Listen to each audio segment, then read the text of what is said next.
வணக்கம் மக்களே, வணக்கம். சற்று முன் கிடைத்திருக்கக்கூடிய ஒரு முக்கியமான தகவல் ஒன்றை பார்க்க போகிறோம். சற்று முன்பு திமுக கவலைக்கிடம் வீடு புகுந்து தூக்கிய அமலாக்கத்துறை.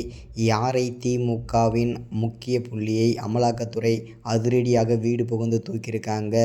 ஸோ இதனால் முதல்வர் ஸ்டாலின் பேரதிர்ச்சியில் உறைந்து போயிருக்கிறார். இதை பற்றின முழுமையான தகவல், தெளிவான துல்லியமான தகவல் எல்லாமே ஒன் பை ஒன்னாக பார்க்கலாம். அதற்கு முன்பு நமது சேனலுக்கு நீங்கள் புதிய பார்வையாளராக இருப்பதற்கு வாய்ப்புகள் நிறையவே இருக்கிறது. ஸோ முடிஞ்ச அளவுக்கு எல்லோரும் மறக்காமல் நமது சேனலை சப்ஸ்கிரைப் பண்ணிவிடுங்க. சப்ஸ்கிரைப் பண்ண உடனே பக்கத்திலே ஒரு பெல் பட்டன் வந்துடும். அதை கிளிக் பண்ணி ஆல் என்ற ஆப்ஷனில் போட்டு வச்சுக்கோங்க. தொடர்ந்து நம்ம வீடியோ போட்டோம்னா உங்களுக்கு நோட்டிஃபிகேஷன் வந்துடும். அதை பார்த்து தெரிஞ்சுக்கலாம். இன்றைக்கி என்ன அரசியல் நியூஸ், இன்றைக்கி என்ன அரசியல் அப்டேட்ன்றதை தெளிவாகவும் துல்லியமாகவும் தெரிஞ்சுக்கலாம். ஸோ அது மட்டும் இல்லாமல் மறக்காமல் லைக் பண்ணிவிடுங்க, ஷேர் பண்ணுங்கள். ஓகே, வாங்க வீடியோக்குள்ளே போகலாம். சற்று முன்பு கிடைக்கப்பட்டிருக்கக்கூடிய ஒரு முக்கியமான பரபரப்பான அதிர்ச்சிகரமான தகவல், திமுகவை பொறுத்த வரைக்கும் ஒரு சோகமான தகவல் கூட சொல்லலாம். ஏன் அப்படின்னா, கடந்த ஒரு 2-3 மாதங்களுக்கு மேலேயே பார்த்தீங்கன்னா திமுக அமைச்சர்கள் பல்வேறு விதமான சர்ச்சையில் சிக்கிட்டு வந்துட்டுருக்காங்க. முதல்ல செந்தில் பாலாஜி, அடுத்ததாக ஜெகத் ரட்சகன், அடுத்ததாக ஏவா வேலு, அடுத்ததாக பார்த்திங்கன்னா நிறைய அமைச்சர்கள் சிக்கிட்டு வந்துட்டு இருந்தாங்க. ஸோ அந்த வரிசையில் தற்போது சற்று முன்பு அந்த வரிசையில் சிக்கியிருக்கிறார் முன்னாள் அமைச்சரான பொன்முடி அவர்கள். அதாவது முன்னாள் அமைச்சராக இருந்தார், கரண்டில் அமைச்சராக இல்லை அவர்.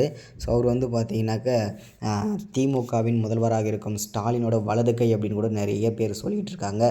ஸோ அது எந்த அளவுக்கு உண்மைன்றது தெரியல. அது மட்டும் இல்லாமல் அவர் பார்த்திங்கன்னா சற்று முன்பு அமலாக்கத்துறையினிடம் பார்த்திங்கன்னா சிக்கியிருக்கிறார். அவரும் பல்வேறு வருமானத்திற்கு அதிகமான சொத்து சேர்த்த வழக்கில் பார்த்திங்கன்னா சற்று முன்பு பார்த்திங்கன்னா கைதாகியிருக்கிறார். அவர் பொன்முடி இந்த வழக்கிலிருந்து வெளிவருவதற்கான ஒரு வாய்ப்பு இருக்குன்னா அது திமுகவோட தலைவரால் மட்டும்தான் எடுக்க முடியும். ஏன்னா பார்த்திங்கன்னா செந்தில் பாலாஜியே பார்த்திங்கன்னா பெரும் புள்ளி, முக்கிய புள்ளின்னு சொல்லிட்டு இருந்தாங்க.